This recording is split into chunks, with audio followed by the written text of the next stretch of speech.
Welcome back to Raising Men. I'm your host, Shaun Dawson. Now, if you're new to the show, normally we sit down for long-form conversations with authors or psychologists or, even just dads who are in the trenches, who are all trying to get to the bottom of the question about how we raise excellent sons. Sons that have purpose, that are strong, that are that have heart. But today, we are going to open up the listener mailbag for a Q&A episode. We're going to address two specific situations from dads who are dealing with some heavy transitions and some cultural noise. Now, one of the real lessons that I've had in doing this project is that our sons are not just watching us. They are becoming us, or they're becoming the opposite of us, right? They learn by our example, and they learn by our counterexample. And sometimes they're getting the example is the one we want them to give, and sometimes it's not. And sometimes the counterexample is the one that we want them to, they're working against what they see from us, and that's a good thing because we don't want them to take on our baggage. But sometimes it's the opposite of that too. Today we're going to look at what it takes to guide a 13-year-old boy through a modern rite of passage and how to handle a teenager who's getting pulled into some of the more dark corners of online performative masculinity. We're going to, as always, in episodes like this, we're going to lean on the collective wisdom of our past guests to try to give you some actionable insights. Like I said, like I keep saying, I'm not really an expert here. But from this platform, I've been able to talk to a lot of people who are. So let's jump straight into the first question. Our first question comes from a listener who's looking at his 13-year-old son and realizes the clock is ticking a little bit. He says, I want to start a rite of passage for my 13-year-old. What are the key principles for a modern initiation? Now, first of all, I just want to point out that it's great that you're thinking about this intentionally. I talk a lot about how the institutions that used to provide this sort of thing for us are crumbling or gone. And so we have to step into the breach there and provide it. And, I also talk about how that is both a problem and an opportunity. It's a problem in the sense that it's not going to happen by default, but it's an opportunity in the sense that we can customize it to our own values. A lot of fathers, I think, myself included, maybe let this threshold pass on autopilot. We're busy. We have a lot going on. We have careers and relationships to maintain and all of that. But essentially, that's just expecting your boy to magically become a man. And a boy doesn't become a man just because he turns a certain age or goes through puberty. Those things help.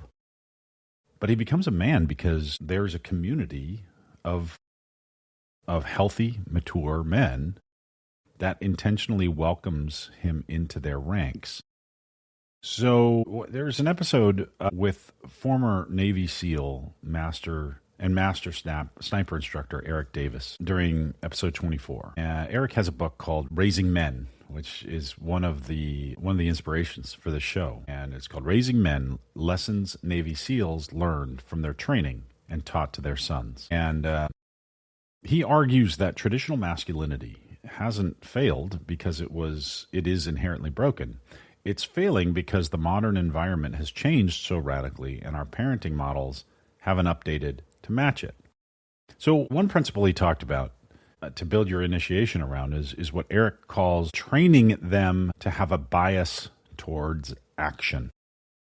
So he talked about how in SEAL training and in life, resilience is not a static personality trait that you either have or you don't have. Resilience is a skill, and it is a functional skill trained by maintaining and restoring your ability to act under stress.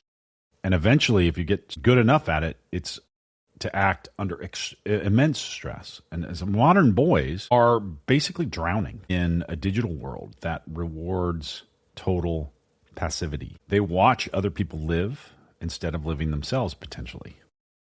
So your rite of passage cannot just be a symbolic ceremony or a nice dinner where you give him some, like a watch or something. It needs to be something active, an outdoor adventure or a physical challenge designed around serious responsibility.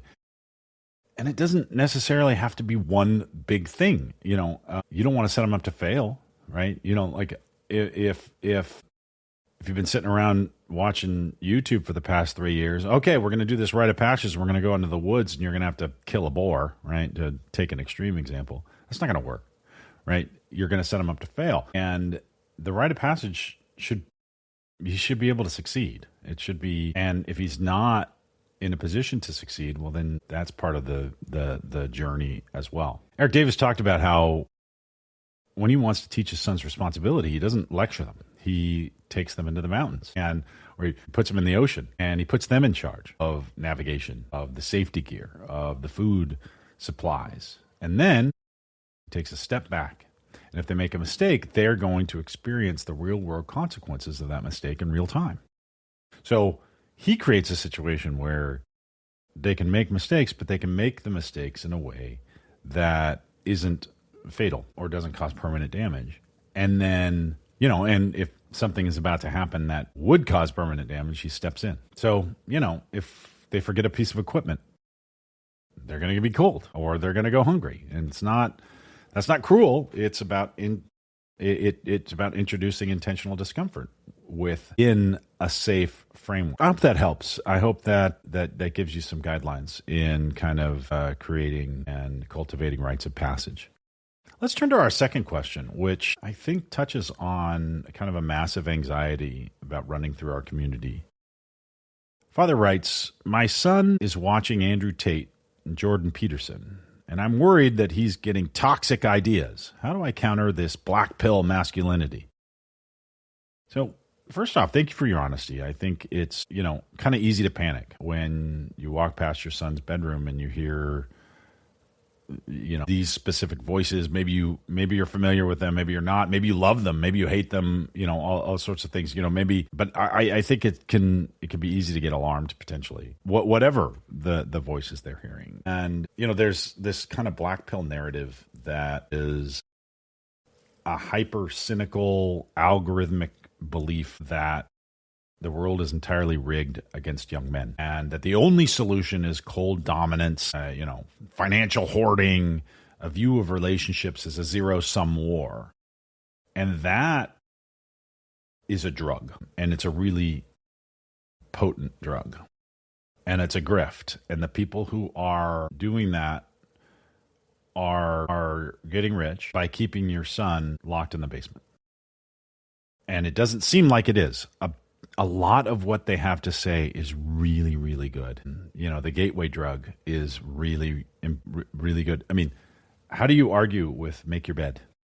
How do you argue with clean your room, right? And those are the things. I mean, I really have a lot of admiration for some of what Jordan Peterson does in that respect, teaching kids responsibility and all of that. But it then becomes packaged in stuff that I think is really unhealthy. And I think it's really important, actually, for your boys to get exposure to this stuff. By the way, there's a whole opposite side of this coin that's just as bad, which is this notion that masculinity is evil, is to be avoided, that boys and men have had their time. And, that the kind of black pill movement is a reaction and a response to that, I think. And I don't know. Actually, as I'm thinking it through, it's a feedback cycle. It's a vicious cycle where one of those things provokes the other thing and makes it worse.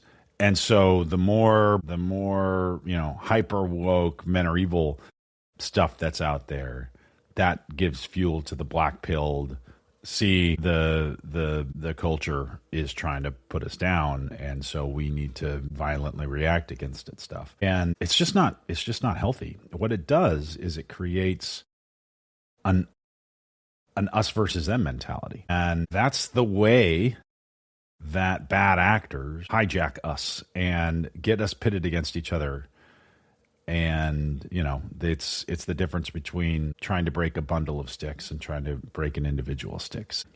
We will all hang together, or we will surely all hang separately, as the Revolutionary War kicked off, right? I think the important thing is to look closely at why our boys are consuming what they're consuming. Nobody is turning to online gurus because they want to be evil, right? They're turning to them because they're navigating an identity crisis. They're trying to figure out who they want to be, and that is a healthy thing. It's a good thing for them to do. The problem is that we've created a situation where the algorithms are the only spaces telling them that their masculine energy is valuable. Dan Doty, who's a pioneer in men's leadership and wellness therapy, broke this down in one of our episodes. Dan explained that our culture has effectively clear-cut the traditional forests of modern masculinity. So we've dismantled the civic, spiritual, and community institutions that used to guide boys into manhood for us, and that has left a massive male vacuum. Parents end up getting forced to choose between that rigid, aggressive archetypes celebrated online or in film and video and books and stuff, or this empty alternative of no masculinity at all, right? And so Dan Doty referenced some data where he said that roughly 40% of young men now report having absolutely nobody to turn to for personal guidance. Man, think about that, right? And, those people are nobody to turn to for personal guidance. That might not even be true, but that's the experience that these boys have. So if your son is trapped in this basement scrolling through, feeds that you don't think are good for him, your default instinct might be to come in as an authoritarian enforcer. Just shut it down, right? We're going to block these websites, or we're going to block these YouTube sites and stuff like that. Now, and that is probably counterproductive. It is important to give your boy the proper critical thinking skills necessary to be able to encounter this kind of content and filter out what is useful and discard what is not useful. As we've learned from our guests, that kind of authoritarian technique backfires completely. It just introduces another aggressive barbarian into the room. It's going to trigger his defensive armoring. It's going to prove to him that the world really is as hostile as the guys in the YouTube videos claim. So what do? You need to offer a more compelling and high-definition version of masculinity inside your own house. You don't argue with the screen. You compete with it. And the nice thing about it is you have the advantage. You can sit down with your son. You can ask him, kind of reporter questions, curiosity. Be curious about it. Ask him, use the template that we've talked about in our episodes. What about this video resonated with you? What do you think the guy gets right about how hard it is to be a young man today? What do you think might be wrong? How would you test these propositions out in the real world? And if you listen without immediately issuing a verdict, which is hard to do, you're going to lower that drawbridge. You're going to gain this kind of relational equity. You're treating him like a fully functional thinking person. And you can then point out what's good and what's a grift. You can say to him, look, I see your drive. I see your competitiveness. I see your desire to be a protector and a leader. Those are phenomenal strengths. But beware that these online figures are running kind of a financial hustle, and they're designed to profit off of isolation. And so a lot of what will end up happening here is it's empty calories. It feels good, but it actually doesn't help. You want to give his masculine energy a purposeful and physical outlet, productive outlet. You take him outside, build something together, get him involved in real work, hard work. And it doesn't even necessarily have to be physical work. It can be intellectual work, but show him that an excellent man doesn't hide behind an online persona. He's there physically. He shows up. He takes ownership of his thoughts, ownership of his outcomes. And he uses strength to serve his family and his community. as opposed to making things worse, which is the way a lot of these kind of black-pilled figures end up putting things. I was, we got to burn it all down. Well, burning it all down is making things worse. And, the thought is, we'll replace it with something better. Yeah, maybe you will. But the world doesn't have a whole lot of examples where that's been the case. And it certainly hasn't ever been the case without it being really, really intentional of exactly what you're going to replace it with, an exact, really positive vision of what you want to do. Because I get having the destructive reflex, but it's not being destructive for destruction's sake is only letting the bad guys win. It's okay to tear something down if what you plan to replace it with is much better, but you better think that through. That's going to bring us to the close, this Q&A session. But one of the things that occurs to me here is that you don't need to have every clean answer figured out right now, today. You just have to be willing to stay with the room and sit in the discomfort, face what you'd rather avoid, and do the hard internal work and do it in front of your boy.